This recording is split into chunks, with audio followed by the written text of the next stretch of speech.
सुन रहे हैं 92.7 big FM पर once upon a time in Bollywood. हर रविवार की तरह इस रविवार भी स्वागत है आपका एक बहुत ही खास शो जिसका नाम है once upon a time in Bollywood. 92.7 big FM पर मैं हूं सिद्धार्थ, मेरे साथ जानी मानी फिल्म क्रिटिक और ऑथर भावना सोमाया। और आज हम सिर्फ दो नहीं हैं, एक और भी बहुत ही ज्यादा खास मेहमान हमारे साथ हैं। वो मेहमान, वो हस्ती जिन्होंने इतिहास रच दिया और इतिहास को बनाने में हिंदी फिल्म इंडस्ट्री को एक नया स्वरूप देने में उनका बहुत बड़ा हाथ माना जाता है। रमेश सिप्पी साहब, सर एक बार फिर से बहुत बहुत स्वागत है आपका 92.7 बिग एफएम पर। और शोले जहां तक मुझे याद है 72-73 में आपने 73 में शुरू की थी शोले। तो जिस तरीके का लुक उस फिल्म का आता है, जैसे फिल्म शुरू होती है एक मूड सेट होता है, जिस तरह का म्यूजिक है, बैकग्राउंड म्यूजिक है, जिस तरह के कपड़े पहनते हैं लोग उसमें, जैसे अमित जी के कपड़े अगर मैं देखूं, धर्मेंद्र जी के कपड़े देखूं, तो कहीं ना कहीं एक वेस्टर्न इन्फ्लुएंस था उस पे। बिल्कुल था। डैकॉइट्स जो या जिसे कहते हैं, यहाँ वो डाकू कहलाते थे और यूपी के चंबल वैली में काफी उनका धौंस था। तो हमने सोचा कि ये बात तो है, यहाँ भी बंदूक वगैरह जो वेस्ट की चीजें ज्यादा थीं, लेकिन जहाँ हिंटरलैंड आता है वहाँ किसी न किसी तरह की एक विल्डरनेस है ही।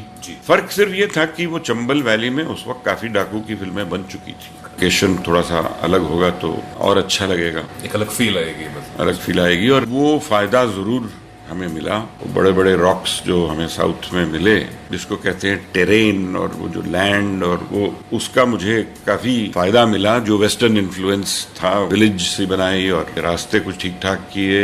इस तरह से शोले शुरुआत हुई। और जहन में था मेरे कि उन्होंने एक वहाँ के वेस्टर्न को एक अलग रंग दिया जी। तो हमने भी सोचा हम एक करी वेस्टर्न बना लेते हैं। वो उन्होंने स्पेगेटी वेस्टर्न बनाई, तो हम करी बनाएंगे। वो खैर आखिर में लोगों ने बुला ही दिया, वेस्ट में तो बुला ही दिया उसको, करी वेस्टर्न दिया। एक नया टर्म शुरू हुआ शोले के साथ, जिसको वेस्टर्न करी कहा जाने लग गया। इतनी सारी शोले की कहानियां हैं, और मुझे याद है कि मैं आपको कितनी बार आपके वो पुराने ऑफिस खार में मिलने आई हूँ, और आपने मुझे वो जगह दिखाई है, वो रूम दिखाया है जहाँ पे सलीम जावेद कितने घंटे बैठकर कितनी ज़्यादा शायद शराब और चाय के ग्लास पीकर शोले और दूसरी सारी फिल्में लिखी थी। बाहर एक झूला था।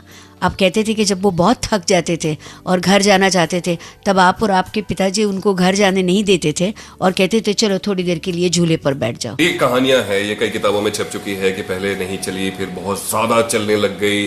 सच है ये बात? झूठ है। कुछ ट्रेड पंडित्स ने जरूर ये कहा कि ये डिजास्टर है, लेकिन जहां तक ऑडियंस का सवाल था, एक तो इतनी बड़ी स्टारकास्ट थी। मैंने 2 फिल्में उससे पहले जो बनाई हिट हो चुकी थी। एक्सपेक्टेशन तो बहुत काफी थी फिल्म से। फिल्म लगी तो मारामारी हुई एडवांस बुकिंग में, तो ये बिल्कुल गलत बात है कि फिल्म को ओपनिंग नहीं लगी या ऐसे हुआ। ये ट्रेड की बातें हैं कि लोगों को फिल्म पसंद नहीं आई। एक बात जरूर हुई, जब मैं फिल्म देख रहा था ऑडियंस के साथ फर्स्ट वीक में, पहले 2-4 दिन में, तो ऐसे लगा कि ये कोई रिएक्शन ही नहीं, कहीं ना कोई ताली बजा रहा है, ना कोई हंस रहा है, ना कोई। मैंने कहा क्या हुआ, इनके पल्ले नहीं पड़ी बात। असली बात मालूम हुई कि वो बिल्कुल चौकन्ने हो गए थे। They had never seen a film like this। फिर सेकेंड एंड थर्ड वीक में जब रिपीट ऑडियंस आने लगा, क्योंकि वो डायलॉग दोहराने लगे, तो समझ में आई बात कि वापस आ रहे हैं और एंजॉय कर रहे हैं। 40 years later we are talking about it। Sholay इतिहास है, और शोले बनाने वाला इंसान भी कुछ कम नहीं, चमत्कार से कम नहीं था वो रिसेप्शन जो शोले को मिला था। यही वजह है कि 40 सालों के बाद भी आज जब हम उस फिल्म को देखते हैं तो उतना ही मजा आता है देखने में, और यही इस फिल्म की खासियत है। फिर से कुछ अलग करने की ख्वाहिश थी रमेश सिप्पी साहब की, और इस बार 2 बहुत ही कद्दावर लोगों को एक साथ पेश करने वाले थे। कैसे सोचा इसके बारे में रमेश सिप्पी साहब ने, जानेंगे उनसे खुद। बस थोड़ी देर में सुनते रहिए once upon a time in Bollywood, only on 92.7 big FM.